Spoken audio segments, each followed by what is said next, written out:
Welcome to my class, students. We are doing English first flight and this is Nelson Mandela and we are doing the question answer of this particular chapter. Let's start. Thinking about the text. Why did such a large number of international leaders attend the inauguration? Inauguration को बहुत बड़ी संख्या में international audience leaders ने क्यों attend किया? What did it signify the triumph of? ये किस triumph को दिखा रहा था? किस victory को दिखा रहा था? The presence of large number of international leaders was a gesture of solidarity from international community to the idea of the end of everything. तो जो presence of the large number of international leaders थे वो एक gesture था क्या चीज का? solidarity का, भाईचारा का from international community, जो पूरे international community है उसकी तरफ से एक भाईचारा का एक वो gesture था किस आइडिया को लेकर? To the idea of end of apartheid, कि अब वो एपरेथेट का जो आइडिया है उसका अंत हो गया है. It signify the Triumph of good over evil. तो ये क्या सिग्निफाई कर रहा था कि अब न्याय की अन्याय पर जीत हुई है, अच्छाई जीता है बुराई से. The Triumph of the idea of A tolerant society, और एक ऐसे टॉलरेंट सोसाइटी का जन्म हुआ है. टॉलरेंट माने जो सहिष्णु, राइट? एक ऐसे टॉलरेंट सोसाइटी का जन्म हुआ है जहां कोई डिस्क्रिमिनेशन नहीं है, जहां कोई अलगाववाद नहीं है, भेदभाव नहीं है. What does Mandela mean when he says he is simply the sum of all those African patriots who had gone before him? Mandela का क्या मतलब था कहने का कि वो तो सिर्फ एक एड है, सम है उन सभी अफ्रीकन देशभक्त के जो उनके पहले होकर गए हैं, देश के लिए जो उन्होंने काम किया. Mandela wants to pay his tribute to all the people who had sacrificed their life. Mandela ने अपने भाषण में उन सबको ट्रिब्यूट दिया जिन्होंने अपना जीवन सेक्रीफाइस किया for the sake of freedom, आजादी के लिए. He feels that he is the sum of all those African patriots who had gone before him because those heroes of yesterday years had paved the path of cooperation and unity for him. क्योंकि उन लोगों ने वो रास्ता तैयार किया था जहां पर कॉपरेशन है, सहयोग है, जहां पर यूनिटी है, एकता है, और ये उस रास्ते पर चले थे. तो वो नहीं होते तो शायद ये सफल नहीं हो पाते.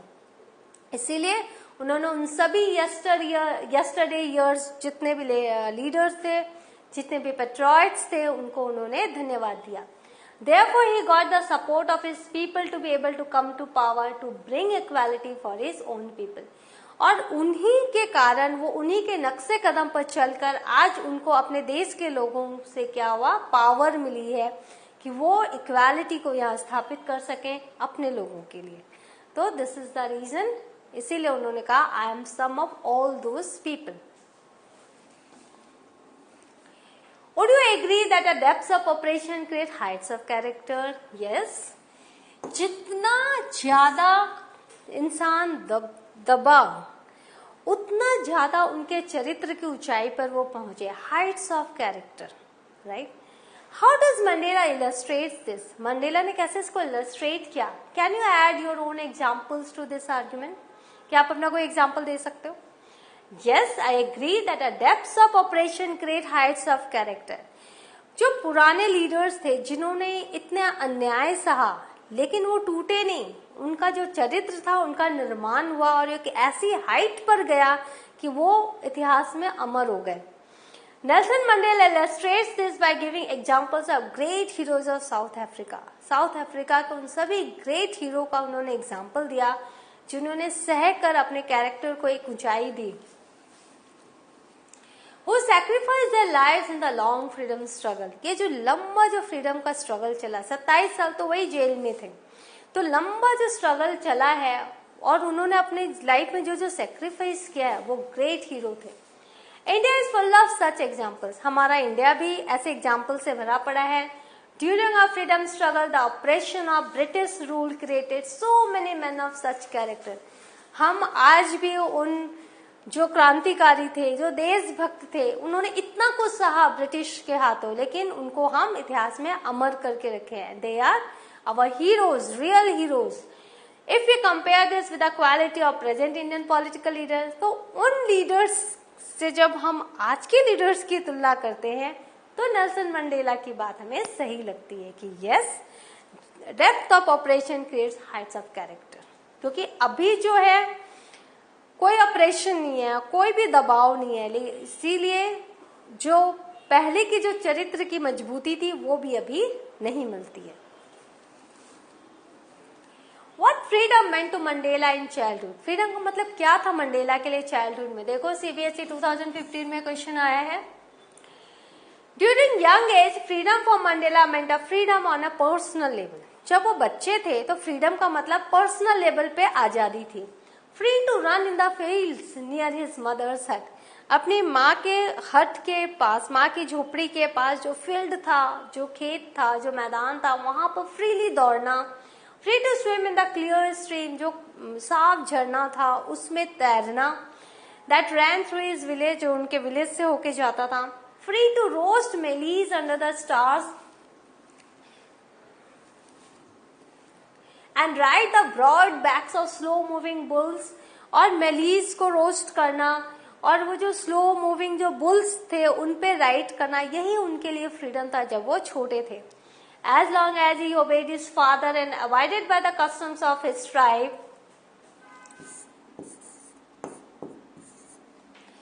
he was not troubled by the laws of man or God. जब तक वो अपने पिताजी की बातों को सुनते रहे और जितने भी उनके जो ट्राइब थी, उनका जो जाति थी, उनके वो सभी लॉज मानते रहे, तो उन्होंने कहा कि उनको कभी कोई ट्रबल नहीं होगा लॉ से या फिर लॉ ऑफ मैन या गॉड से। ना भगवान उन्हें कभी परेशान करेंगे, नहीं इंसान कभी परेशान करेंगे। तो फ्रीडम का मतलब उनके लिए यही था। How did Mandela's understanding of freedom change with age and experience? तो ये जो फ्रीडम जो वो जानते थे चाइल्डहुड में, ये कैसे चेंज हुआ, मतलब कैसे चेंज हो गया? ये CBSE 2012 During young age, freedom for Mandela meant a freedom on a personal level. Young age में freedom personal level में था उनका मतलब। The freedom to raise a family, अपने परिवार को देखना, and to earn a livelihood, अपना जीवन यापन अच्छे से गुजारना, यही उनके लिए freedom था। As a boy, he thought that he was born free. वो सोचते थे मैं तो free born ही हुआ हूँ, तो और freedom क्या है, मैं तो free हूँ। Gradually with age he realized that freedom was a freedom for all blacks from fear and prejudice. जैसे जैसे वो बड़े हुए उन्होंने रियलाइज किया कि फ्रीडम क्या है। फ्रीडम हम सभी काले लोगों को डर और ये जो भेदभाव हो रहा है उससे निकालना फ्रीडम है। Age and experience made his perspective more wide, और एज और एक्सपीरियंस से उनका जो आउटलुक था फ्रीडम को लेके बहुत ही विस्तार में गया, वाइड हो गया। एंड ही डेवलप्स है, और उन्होंने क्या डेवलप किया? Hunger for the freedom for his family. एक फ्रीडम, वो फ्रीडम जो सभी ब्लैक पीपल के लिए है, उस फ्रीडम की एक भूख इन्होंने डेवलप की अपने लोगों के लिए, अपने आप में। How did Mandela's hunger for freedom changes his life? तो इन्होंने इनके अंदर जो भूख जगी, जो फ्रीडम की जो भूख थी, हंगर फॉर फ्रीडम, उन्होंने कैसे इनके जीवन को चेंज किया? Nelson Mandela's hunger for freedom turned slowly from that on a personal level to a broader mass level. तो ये जो हंगर फॉर फ्रीडम है धीरे धीरे पर्सनल लेवल से वो ब्रॉडर मास लेवल तक गया, वो सारे ब्लैक लोगों के लिए सोचने लग गए। This change the fearful man to a fearless person. एक ऐसा इंसान जो अपने बच्चे की सुरक्षा के लिए, फैमिली की सुरक्षा के लिए डरता था, फियरफुल इंसान था, हर बात पे डरता था कि भाई कुछ गलत ना हो जाए, वो एक फियरलेस पर्सन बन गया, एक निर्भय व्यक्ति बन गया और एक क्रांतिकारी बन गया। फियरलेस रिबल में वो चेंज हो गया। He sacrifice the comforts of the settled family life. उन्होंने उनकी जो फैमिली लाइफ थी, उनके कंफर्ट्स को उन्होंने सैक्रिफाइस किया to fight for a greater desire of a non racial society. और उनकी लड़ाई किसके लिए थी? नॉन रेशियल सोसाइटी, एक ऐसे सोसाइटी की स्थापना करने में जहां पर रेशियल जो डिस्क्रिमिनेशन है वो नहीं होगा, नस्लवादी जो भेदभाव था उसको हटाने के लिए उन्होंने लड़ाई आरंभ की।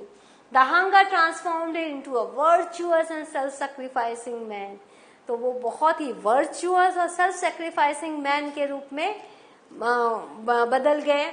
Mandela realized in his youth that it was not just his freedom that was being curtailed, but the freedom of all black. उन्होंने धीरे धीरे रियलाइज किया था कि सब उनके ही फ्रीडम को कर्टेल नहीं किया जा रहा है, बल्कि जितने भी ब्लैक लोग हैं साउथ अफ्रीका में, सबके फ्रीडम को कर्टेल किया जा रहा है. The hunger for his own freedom became the hunger for the freedom of his people. तो अपने फ्रीडम की जो हंगर है वो सभी के फ्रीडम की हंगर के रूप में बदल गई. Thus he joined the African National Congress and this changed him from a frightened young man into a bold man. तो उन्होंने नेशनल कांग्रेस ज्वाइन किया और एक फ्राइटेंड यंग मैन से एक बोल्ड मैन में तब्दील हो गए. तो what did Mandela think for the oppression and the oppressed? This is also CBSE 2011 में आया है. The oppressed and the oppressor alike are robbed for their humanity. दोनों के पास से ह्यूमैनिटी छीन ली गई है. जो ऑपरेशर है क्योंकि वो प्रिजनर ऑफ हेट्रेड है, और जो ऑपरेस्ड है क्योंकि ऑपरेशर उन्हें ऑपरेस कर रहे. तो ह्यूमैनिटी दोनों के पास नहीं है. The oppressor must be liberated just as surely as the oppressed. तो वो ऑपरेसर है उसको भी लिबरेट होना है जैसे कि ऑपरेस्ड को लिबरेट होना है, फ्री होना है.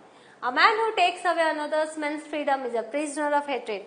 एक इंसान अगर दूसरे इंसान की आजादी को छीनता है तो वो खुद में कैदी है हेट्रेड के, नफरत के. वो नफरत का कैदी है. He is locked behind the bars of prejudice and narrow mindedness. वो उन सलाखों के पीछे बंद है जो नैरो माइंडेडनेस और प्रेजुडाइज की सलाखें हैं. आई am not truly free, Mandela कहते हैं. आई am not truly free if I am taking away someone else freedom. मैं एक्चुअल में फ्री नहीं हूं अगर मैं किसी और के फ्रीडम को ले रहा हूं. Just as surely as I am not free when my freedom is taken from me. वैसे ही जैसे मैं फ्री नहीं हूं अगर मेरी फ्रीडम कोई मुझसे छीन रहा है. तो ऑपरेसर और ऑपरेस्ड के बारे में उनकी ये राय थी. नाउ पेज 17 आ गया. एक्टिविटी है ये. In column A are some expressions you will find in the text. Make a guess and match each expression with an appropriate meaning from column B. तो कुछ एक्सप्रेशंस है और फिर बी में आपको मैच करना है. तो वो आप देख लेना पेज 17 में. Once you start the chapter you will get this activity. तो वो मैं यहाँ कर रही हूँ आंसर के साथ. अ rainbow gathering of different colours and nation. जब वो गए भाषण देने तो उन्होंने देखा कि रेनबो गैदरिंग है. लग रहा था कि इंद्रधनुष ही जमीन पर उतर आया है. क्या इसका मतलब है? A beautiful coming together of various people like the colors in a rainbow. तो ब्यूटिफुल कई तरह के लोग आए थे, रंग बिरंगी पोशाकों में आए थे. ऐसा लग रहा था कि पूरा इंद्रधनुष का रंग जमीन पर उतर आया है.